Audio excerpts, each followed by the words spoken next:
تو کہا کہ اہل کتاب میں سے ومن اہل الکتاب من ان تأمنہ کہ اس میں سے اگر کسی شخص کے پاس آپ امانت رکھیں بقنطار ایک قنطار یؤدیہ الیک تو وہ آپ کو واپس کر دیں گے. کسی کے پاس آپ اگر امانت رکھیں, اہل کتاب کوئی آدمی ہے یہودی ہے اس کے پاس آپ نے امانت رکھی, تو اس میں بہت سارے اچھے لوگ بھی ہیں. ایسا نہیں ہے کہ آپ کی امانت کو جو ہے ہڑپ کر جائیں گے اور جب آپ امانت مانگنے جائیں گے تو آپ کو نہیں دیں گے. نہیں, ایسی بات نہیں ہے. یہاں پر قنطار کا لفظ اللہ تعالیٰ نے استعمال کیا ہے. قنطار جو ہے رتل کو کہتے ہیں, اور ایک رتل 2.5 کلو کا ہوتا ہے, اور اس حساب سے اگر جوڑا جائے تو قنطار کا وزن جو ہے 250 کلو ہوتا ہے, 250 کلو سونا. تو ایک بڑی مثال اللہ تعالیٰ نے دی ہے کہ اس میں بڑے بڑے امانت دار ہیں کہ اگر بڑی بڑی پونجی بھی ان کے پاس دی جائے تو ایسا نہیں ہے کہ اس کو بے ایمان ہو جاتے ہیں اور اس کو ہڑپ لیتے ہیں, بلکہ ان میں اچھے لوگ بھی ہیں. اور وہیں پر دوسری مثال اللہ تعالیٰ نے دی وَمِنْهُمْ مَنْ إِنْ تَأْمَنْهُ بِدِينَارٍ, اور انہی میں سے بعض ایسے بھی ہیں کہ آپ صرف 1 دینار کا انہیں امین بنائیں, صرف 1 دینار ان کے پاس رکھیں. دینار ایک سکہ سونے کا, لیکن قنطار 250 کلو. کتنے سکے؟ بہت سکے ہو سکتے ہیں, اسی لیے قنطار ڈھیر کو بھی کہتے ہیں. تو اگر 250 کلو سونا ہے اور سونے کا سکہ ہے, اس کو ایک ڈھیر کی شکل ہو جائے گی. تو کہا کہ 1 دینار بھی اگر کسی کو دے تو ان میں ایسے لوگ بھی ہیں کہ لا یؤدیہ الیک کہ آپ کی امانت کو وہ واپس نہیں کریں گے. ایک تو ایسے لوگ ہیں, بڑے لوگ, فراخ دل لوگ, اچھے لوگ کہ بہت سارا مال بھی ان کو دیا تو واپس کر دیں گے, اور اس میں نہایت گھٹیا قسم کے بھی لوگ ہیں کہ 1 روپیہ بھی اگر ان کو دیجیے گا تو وہ بھی پچانا چاہیں گے. الا ما دمت علیہ قائما, ہاں وہ واپس کب کریں گے کہ آپ ان کے سر پر ہی کھڑے رہیں, ہمیشہ ہمیشہ تقاضا کریں, بار بار کریں اور ان کے یہاں چکر لگاتے رہیں. الا ما دمت علیہ قائما, بالکل ان کے سر پر ہی کھڑے ہو جائیں, لگاتار آپ ان سے مانگیں, تب جا کر کے ہو سکتا ہے کہ وہ واپس کر دیں. ذالک بانہم قالوا لیس علینا فی الامیین سبیل, ایسا یہ کیوں کرتے ہیں؟ ایسا یہ اس وجہ سے کرتے ہیں, وہ یہ کہتے ہیں کہ امیین کے سلسلے میں اور ان کے مال کے سلسلے میں, یعنی ان کے مال کو ہڑپ کرنے کے سلسلے میں, ان کی امانت کو پچا لینے کے سلسلے میں ہمارے اوپر کوئی گناہ نہیں ہے. یہ انہوں نے اپنا عقیدہ بنا لیا, اپنا نظریہ بنا لیا اہل کتاب نے جیسا, لیکن یہ کہ اللہ تعالیٰ نے ایسا حکم نازل نہیں فرمایا تھا. ان لوگوں نے اپنے طور پر یہ نظریہ اختیار کر لیا. جس طرح تورات ہے اسی طرح تالمود بھی ہے ان کی کتاب, اس کے اندر احکام شریعت کو کھول کھول کر کے بیان کیا گیا ہے ایک ایک چیز کو. تو تالمود کے اندر ان کے یہاں یہ بات پائی جاتی ہے کہ اگر کوئی آدمی یہودی نہیں ہے, یہودی نہیں ہے, غیر یہودی ہے, تو ان کے ساتھ ہر طرح کا عمل کرنا اور ہر طرح کا تعلق قائم کرنا یہ جائز ہے. تو اسی طرح انہوں نے کہا کہ اگر کسی مسلمان کا 1 روپیہ یا 1 قنطار اگر پچا لے تو کوئی حرج نہیں ہے.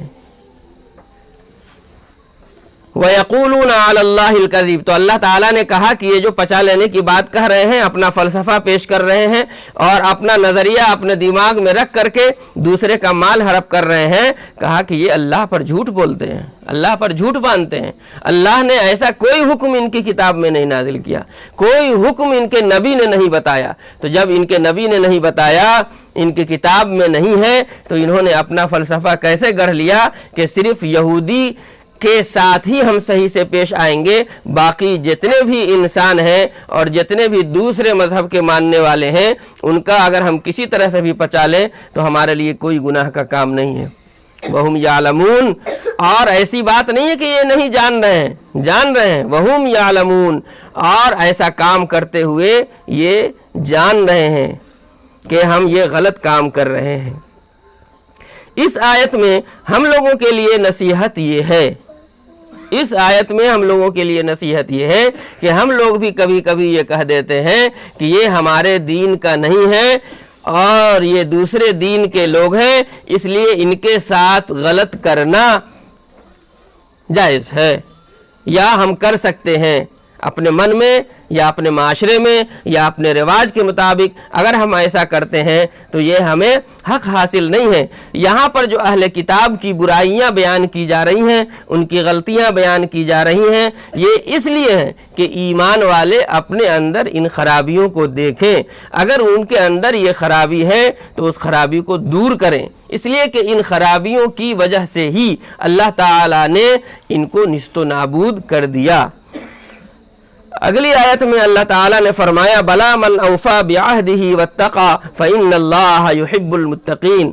اللہ تعالیٰ نے کہا کہ اچھے لوگ کون ہیں؟ جو اللہ تعالیٰ کے وعدے کو پورا کریں اور اپنے بھائیوں کے ساتھ یعنی انسانوں کے ساتھ جو بھی وعدہ کرتے ہیں اس کو پورا کر دیں۔ واتقى، اور اللہ سے ڈرتے رہیں۔ کیوں؟ فإن اللہ يحب المتقین، کیونکہ اللہ تعالیٰ اللہ سے ڈرنے والوں کو بہت محبوب رکھتے ہیں، پسند رکھتے ہیں۔ اور عہد کو توڑنا، وعدے کو توڑنا، یہ منافقوں کی نشانی ہے، اس لیے اس نشانی سے ہمیں بچنا چاہیے، اس عادت سے ہمیں بچنا چاہیے۔ اور اللہ تعالیٰ نے یہ جو تقوی کی صفت پیدا کرنے کے لیے بہت ساری چیزیں بتائی ہیں اسلام میں، اس تقوی کو اختیار کرنا چاہیے۔ اللہ تعالیٰ نے آگے فرمایا ان الذین یشترون بعہد اللہ وایمانہم، بلا شبہ ان میں بہت سارے لوگ ایسے ہیں جو اللہ کے عہد اور اپنے ایمان، اپنی قسموں کو معمولی قسموں کے بدلے بیچ لیتے ہیں۔ اللہ کے عہد مطلب اللہ کے عہد کو بیچنا، مطلب اللہ کی کتاب کو، اللہ کی سنت کو بیچنا، اس کی تعلیمات کو بیچنا، اس کی تعلیمات کو غلط طریقے سے پیش کرنا اور اس سے اپنا دنیاوی مفاد حاصل کرنا۔ تو ان میں سے بہت سارے لوگ ایسے ہیں جو بیچ دیتے ہیں اللہ کے عہد کو، یعنی اللہ نے جو کتاب اتاری ان کے نبی پر، جو کتاب ان کے پاس موجود ہے، اس کے ساتھ یہ غلط معاملہ کرتے ہیں۔ وَأَيْمَانِهِمْ، اور اپنے جھوٹی قسموں کے بدلے بھی اللہ تعالیٰ کے اس کو بیچ دیتے ہیں۔ ہم لوگ بھی چھوٹے چھوٹے معاملات میں قسم کھا لیتے ہیں کہ نہ صحیح بات یہی ہے، ہم قسم کھاتے ہیں۔ تو قسم کھانا یہ اچھی بات نہیں ہے۔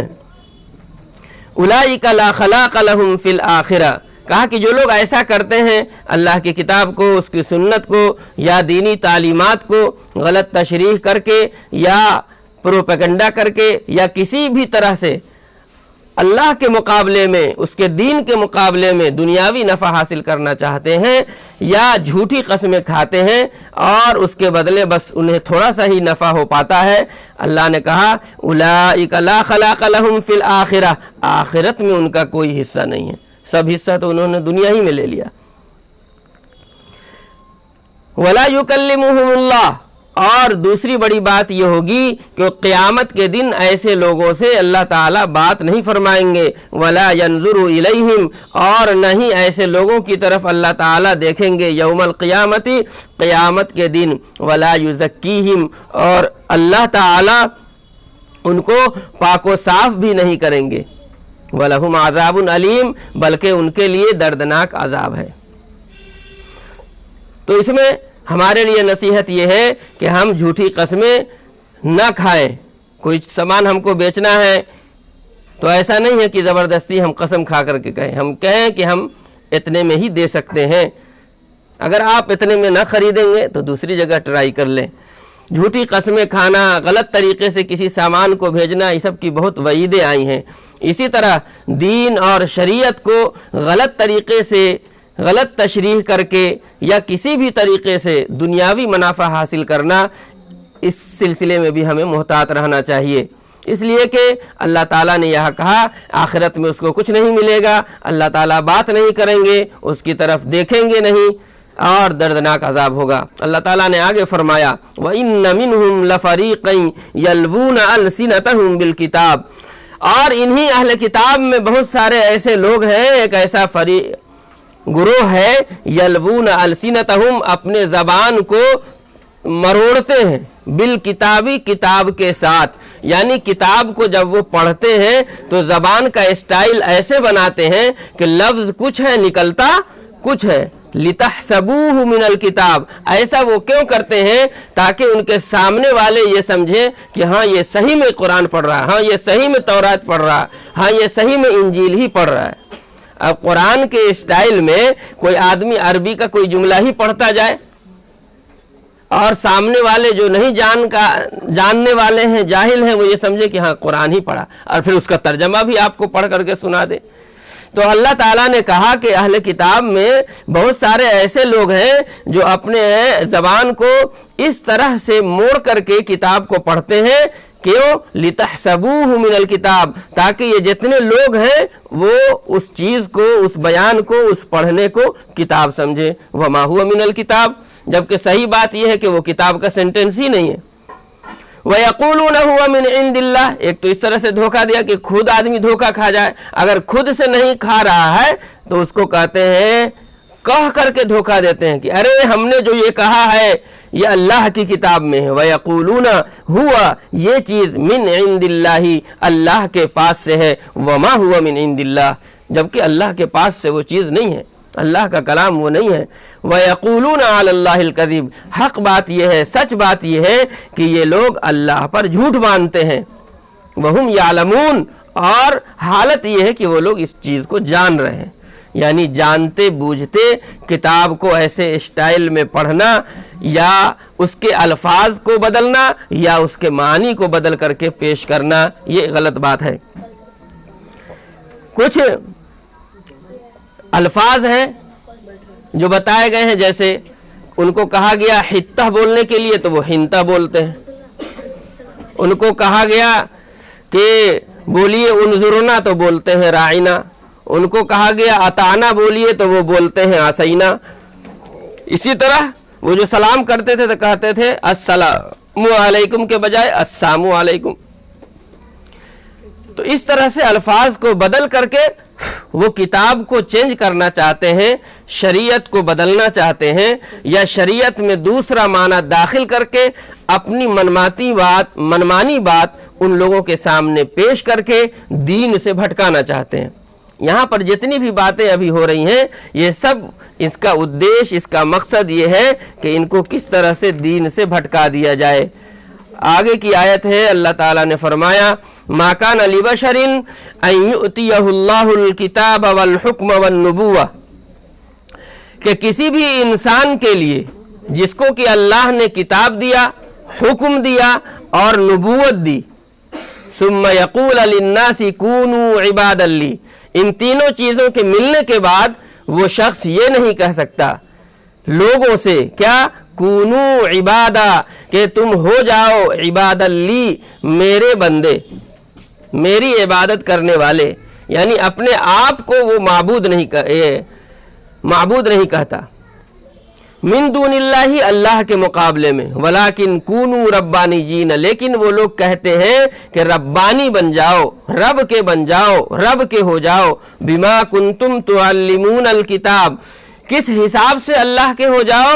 ان چیزوں کی وجہ سے جس کو کہ تم کتاب کے ذریعے سے سیکھتے ہو. یعنی جو بات کتاب میں ہے، جو اصول کتاب میں ہے، جو ہدایات کتاب میں ہے، ان کے مطابق تم اپنے آپ کو اللہ والا بنا لو. یہ کہتے ہیں وہ لوگ. وَبِمَا كُنْتُمْ تَدْرُسُونَ، اور کس چیز کے ذریعے سے ربانی بن جاؤ؟ ان چیزوں کی وجہ سے جن کو کہ تم پڑھتے ہو. یہ رسول اکرم صلی اللہ علیہ وسلم کے بارے میں بتایا جا رہا ہے کہ ان لوگوں کا جو یہ اعتراض ہے کہ یہ نبی بہکی باتیں کرتا ہے، غلط باتیں کرتا ہے، یہ اللہ کا کلام نہیں ہے، یہ نبی نہیں ہے، تو اللہ تعالیٰ نے یہاں پر 3 چیزوں کا تذکرہ فرمایا کہ جس آدمی کو کتاب بھی دیا جائے، جس آدمی کو حکم بھی دیا جائے، اور جس آدمی کو نبوت بھی دیا جائے، وہ ایسی بات کبھی بھی نہیں کہے گا کہ ہماری عبادت کرو. اہل کتاب میں سے کچھ لوگ تھے جو یہ کہتے تھے کہ عیسیٰ علیہ السلام ہی رب ہے اور انہی کی بندگی کر رہے ہیں، یا عیسیٰ علیہ السلام اللہ کے بندے ہیں اس لیے ان کو پوجا، ان کی عبادت کی. تو اللہ تعالیٰ نے فرمایا کہ یہ عیسیٰ پر تہمت باندھنا ہے. اسی طرح محمد بھی ایسا نہیں کہہ سکتے ہیں کہ تم ہماری عبادت کرو. تو کتاب تو آپ لوگ سمجھ گئے، اور حکم جو ہے حکمت سے ہے، یعنی قوت فیصلہ اللہ تعالیٰ انبیاء کرام کو دیتے ہیں کہ کس وقت کس طرح کا فیصلہ لینا ہے، ڈیسیزن لینا ہے، اور انہی میں سے تھوڑا بہت عام انسانوں کو بھی مل جاتا ہے۔ تو قوت فیصلہ، اسی طرح حکم سے حکمت بھی مراد ہے، اور اسی طرح حکم سے حکومت بھی مراد ہے۔ اللہ تعالیٰ انبیاء کو حکومت بھی دیتے ہیں، انبیاء کرام کو حکمت بھی دیتے ہیں، انبیاء کرام کو بر وقت فیصلہ کرنے کی صلاحیت بھی دیتے ہیں۔ تو یہ تمام چیزیں ہوں، کتاب بھی ہو اور اللہ کی طرف سے وہ نبی بھی بنا دیا گیا ہو، پھر وہ کبھی بھی یہ نہیں کرے گا کہ میری عبادت کرو، بلکہ وہ یہ چاہے گا کہ جتنے بھی لوگ ہیں میرے معاشرے کے، وہ اللہ کے بندے بن جائیں۔ اسی طرح اللہ نے کہا کہ وَلَا يَأْمُرَكُمْ أَن تَتَّخِذُوا الْمَلَائِكَةَ وَالنَّبِيِّينَ أَرْبَابًا، اور وہ نبی یا وہ شخص جس کو کہ اللہ تعالیٰ نے یہ تمام چیزیں دی ہیں، کبھی بھی حکم نہیں دے گا کہ ان تتخذوا الملائکہ، کہ ملائکہ کو بنا لو، والنبیین، اور نبی کو بنا لو، اربابا، اللہ کے مقابلے میں رب۔ ملائکہ کو مانتے تھے، فرشتے کو مشرکین مانتے تھے، اللہ کی بیٹیاں، اس کی عبادت کرتے تھے۔ تو کہا کہ یہ غلط ہے، یہ نبی نہیں کہہ سکتا ایسا، تم لوگ کہاں سے کیسے پوجنے لگے، کیسے اس کو جو ہے سو معبود سمجھنے لگے اور اس کی پرستش کرنے لگے۔ والنبیین اربابا، اور نہ تو وہ یہ کہہ سکتے ہیں اور نہ اس بات کا حکم دیتے ہیں کہ نبیوں کو رب بنا لو، نبی کو بھی رب بنانے کا وہ یہ نہیں کہہ سکتے ہیں۔ جیسے عیسیٰ علیہ السلام کو لوگوں نے رب بنا لیا، ان کی عبادت کرنے لگے، ان کو پوجنے لگے، مریم علیہ السلام کو پوجنے لگے۔ اللہ تعالیٰ نے کہا کہ ایسا وہ یہ نہیں کر سکتے ہیں۔ اَیَأْمُرُکُم بِالْکُفْرِ بَعْدَ اِذْ أَنْتُم مُسْلِمُونَ، کیا وہ حکم دے گا تمہیں کفر کی اس کے بعد کہ تم سب کے سب مسلمان ہو گئے ہو؟ مسلمان ہونے کے بعد کوئی نبی یہ نہیں کہہ سکتا کہ آپ جو ہے سو کفر میں مبتلا ہو جائیں۔ یہ چند آیتیں تھیں جس کے اندر اہل کتاب کو مخاطب کر کے اللہ تعالیٰ نے بہت ساری باتیں بیان فرمائی ہیں۔ اس میں ہمارے لیے جو بھی اس آیت میں جو آخری آیت ہے اس میں ہمارے لیے نصیحت یہ ہے کہ کسی بھی چیز کو صحیح سمجھنے کے لیے ہمارے پاس کیا ہے؟ کتاب ہے اور پڑھنا ہے۔ جب تک کہ ہم پڑھیں گے نہیں تو حقیقی دین کو نہیں سمجھ سکتے۔ حقیقی دین کو سمجھنے کے لیے ہمیں پڑھنا ہے۔ درس کہتے ہیں کہ پڑھ کر کے اس کا اثر قبول کرنا، یہ درس ہے، درس کا مطلب۔ تو اللہ تعالیٰ نے کہا کہ اس میں نصیحت ہم لوگوں کے لیے یہی ہے کہ ہم لوگ پڑھیں، قرآن کریم کو پڑھیں، احادیث کو پڑھیں، اور جتنی بھی باتیں علماء نے لکھ رکھی ہے ان سب کو جب ہم پڑھیں گے، اس سے جڑیں گے، تب جا کر کے ہم اصل دین کو سمجھیں گے، اور بہت ساری باتیں جو غلط باتیں ہم لوگ کرتے ہیں ان سے ہم دور ہو جائیں گے۔ اللہ تعالیٰ سے دعا ہے کہ اللہ تعالیٰ ان تمام سازشوں کو ناکام کرے، اور ان تمام غلط باتوں کو جو کہ لوگ صرف اس وجہ سے کرتے ہیں تاکہ اصل دین سے لوگ پھر جائیں، اللہ تعالیٰ ان تمام سازشوں سے ہمیں ہوشیار رہنے کی توفیق عطا فرمائے۔ آمین ثم آمین۔ صدق اللہ العظیم۔